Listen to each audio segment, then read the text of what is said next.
Қайырлы күн достар, қасиетті Рамазан айында ұстаған оразаларыңыз қабыл болсын. Бүгін ауызашарға өте дәмді котлет дайындаймыз.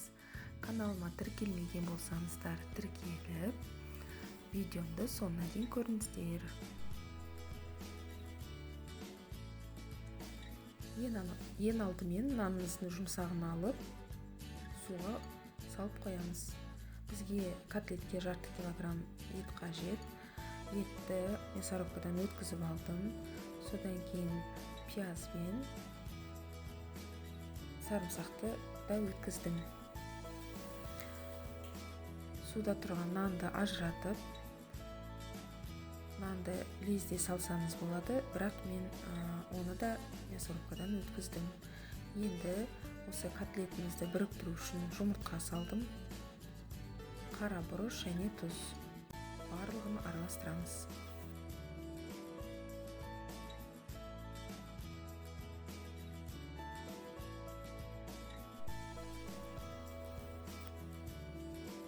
Енді котлетімізді дайындаймыз. Осылай домалақ түрде жасаймыз.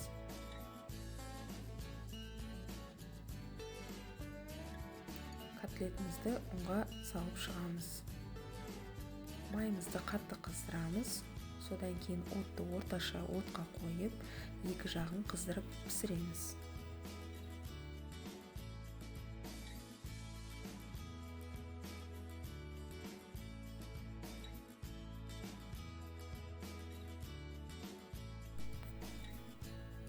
Котлет өте дәмді шығады. Міндетті түрде осы рецептпен жасап көріңіздер. Жасалуы оңай, дәмді.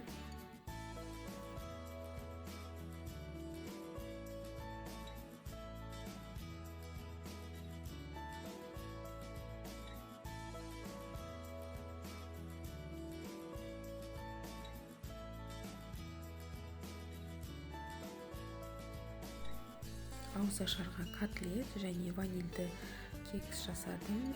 Рецептісін төменде сілтемеде көрсетемін. Бұнда кремсіз жасадым. Кремсіз де өте дәмді, жақсы шығады. Видео ұнаса каналыма тіркеліп, лайк басыңыздар. Астарыңыз дәмді болсын, оразаларыңыз қабыл болсын.